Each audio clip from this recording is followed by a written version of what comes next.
One thing you should know about me is that I'm a big H.P. Lovecraft fan. As someone who was born and raised in New England, his stories and settings always managed to have a familiarity with me that really has a psychological element to it that not a lot of other stories could really do. Give me Shadow over Innsmouth, The Outsider, Color Out of Space, or Music of Eric Zan, any day of the week. I eat that stuff up. Eldritch and cosmic horror has been one of my favorite subsets of the horror genre, and it really does make me a little sad that I feel like we haven't seen over the last 5 or so years a lot of it come out. The last eldritch horror that really got some level of mainstream appeal was 2019's The Lighthouse, and nothing since has really come close to that level of psychological horror and artistic quality. I mean, is it such a difficult genre to get right?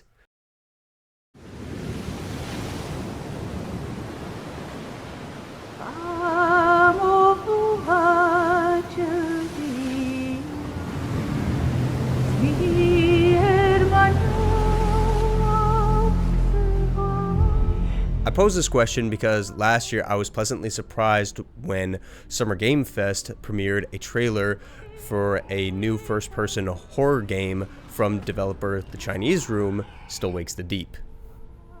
And at first, it did not appear to have any of those elements synonymous with eldritch or cosmic horror from those trailers. It just seemed to be another first-person haunted house simulator, just this time we're on an oil rig in the 1970s. But I was so pleasantly surprised when I booted up this game for the first time, and what I played was one of the scariest cosmic horrors I've experienced yet.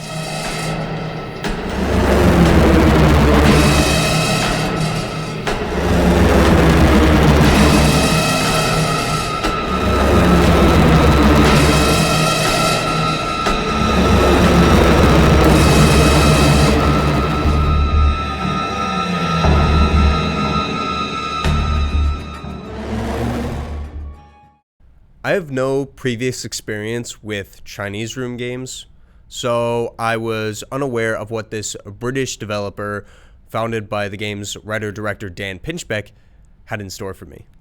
After a brief but fulfilling 4.5-hour run of the game, I could safely say that it is worth the price of admission, which is crazy low considering its Game Pass availability and its humble $35 retail price. This is the last time I'm letting Copilot correct my shit. The game's writing, presentation, and sound design really bring to life this world that surrounds this character-focused drama that brings some of your darkest fears to light. I will refrain from any spoilers in this video because I highly recommend you check the game out yourself. It's not very long and, all things considered, pretty economic. One thing this game did really well in its first half hour is world building and exposition. You can speak to so many different characters with different maintenance jobs on this rig and talk about the state of the rig. That, of course, is before your boss Rennick decides to be a jerk and fire you that day. He fires you for a lack of contribution, despite the fact that you received a letter from your wife saying you're overly contributing to this operation instead of putting your attention towards your family. Your daughters haven't seen you in a while and you just got fired. Your life sucks, and we haven't seen anything yet. Another clever piece of exposition that you can experience at the very beginning of the game is walk around neighboring rooms to yours, and you can find certain decorations and knickknacks that illustrate some of the current events going on within the world of Still Wakes the Deep. There are tensions with the workers' union, nationalism in Britain, immigration issues. All of these are presented in a way to paint the picture of the world we're occupying. This coincides with real-world history, as tensions between the British trade unions and the government were high as coal miners and the NUM were on strike. This caused blackouts, as that was still the major source of the city's energy. The oil industry was stressed due to embargoes, which caused a global oil crisis in 1973, which could be the reason why Rennick is such a jerk. Again, all of this is communicated to you if you're eager enough to explore. This isn't just good writing, it's excellent direction too. This is how you encourage your player to explore this very detailed rig because you're going to need to be doing that long throughout your playthrough. There is an abundance of charming and fleshed out characters to get invested in. Bloody hellfire! The protagonist, Kaz, starts out as a self-absorbed electrician who seems to be the right man for the job. He's always hated me for being the bigger man and for having you in those beautiful fucking ways. But he has a hard time handling the emotional severance between him and his family life. This is further expanded upon when he talked to Roy, your wife Suze's brother, and also the absolute homie. This personal angle makes Kaz a very conflicted and realistic character. He's not one to garner sympathy, but as you continue to play through his eyes, you start to learn how tragic his story really is. Suze? Suze! Suze! Finlay, played by Karen Dunbar, is one of the most reoccurring characters that we see in Still Wakes the Deep. This allows her to provide a sense of familiarity and almost comfort whenever you see Finlay. You know, just like, hey, there's Finlay. You know, things are gonna be okay, right? Finlay! Jesus, am I glad to see you. Aye, you know. Fucking Rennick nearly had me. He's changed, he's fucking vicious. Because her optimism is actually something that the crew desperately needs, and that optimism is tested as the plot progresses and situations become more and more dire. Mate, alright, listen. Alright. We need to keep it together. Alright, just tell me what to do. Rennick, Roy, Brody, Innes, and Adair are also fully brought to life with excellent voice acting and sharply written dialogue. Did you get to the lifeboats? Yeah. No! Because... McClary, what the fuck are you doing to my lifeboats? What? Well, does this mean we're okay, like? No hard feelings? Get to fuck, McClary, and when you get back, fuck off again. I'd be happy to see you drown, but I'm not having your death on my fucking record. On your cell, you old fud. Dan Pinchbeck's writing is really firing on all cylinders here, and I can only pray he gets to write more stories just like this one. Plot-wise, we are an electrician on an oil rig who gets shown the door. On his way out, Kaz approaches the helicopter and a rupture from below throws him and other unsuspecting workers from the rig into the ocean. He is luckily rescued by his friends, but unfortunately they have only experienced the first sign of a terrifying presence that awaits the crew of the rig.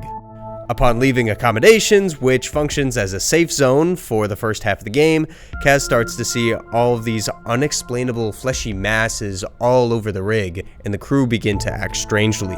This starts as screams of agony from employees as they begin a horrifying body transformation. This turns them into creatures that may cry out in a familiar voice, but move with a bloodlust. As mentioned before, the sounds of these abominations resemble the crew going about their jobs or even repeating names of family members.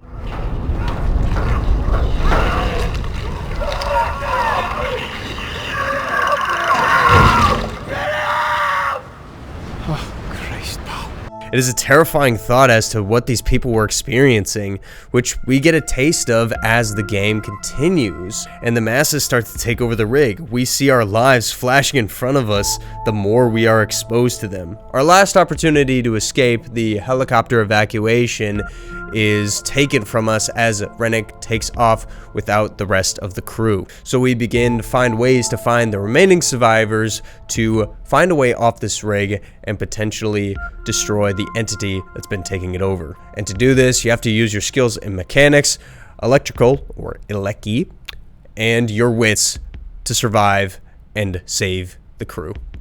In terms of gameplay, I compare it lovingly to Outlast, the classic first-person horror game set in a mental hospital. The two games utilize stealth, puzzles, and chases, pretty much the best in the genre.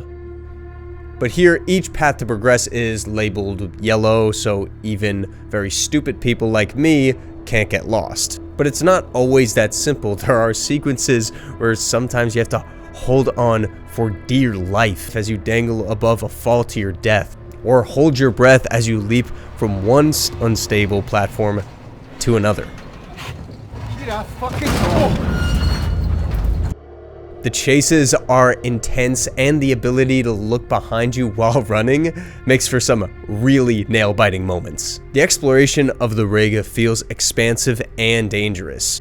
Loose pipes, unsecured ropes, rusting metal, and creaking walls always remind you that you are on a vessel that is heading for collapse, and you have to somehow operate it and find a way off. While the controls are simple, the game's focus is clearly on immersion and atmosphere. A simple control scheme is actually essential to a game like this, as too complex of an input might have made the sense of immersion. But you know what kind of game this is by now. We don't need deep combat systems or larger-than-life exploration. Particularly, I have some issues with the upscaling. There are plenty of blemishes here.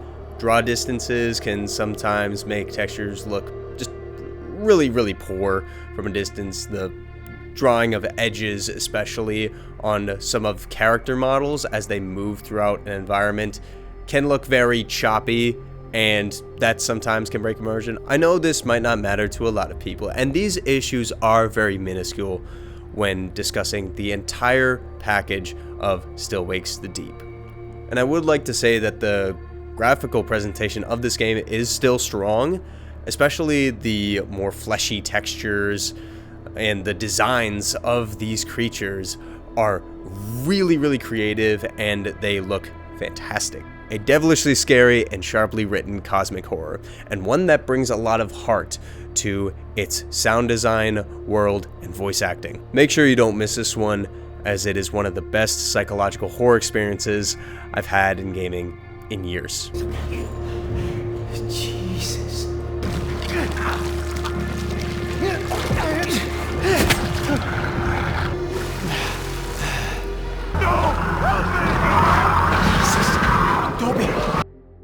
Okay, also, I lied in the last video. I actually do really enjoy rating things. You know, just giving a numerical value to something to rate its quality is pretty cool. It's fun. I like doing it. I do it for a lot of things. 8+.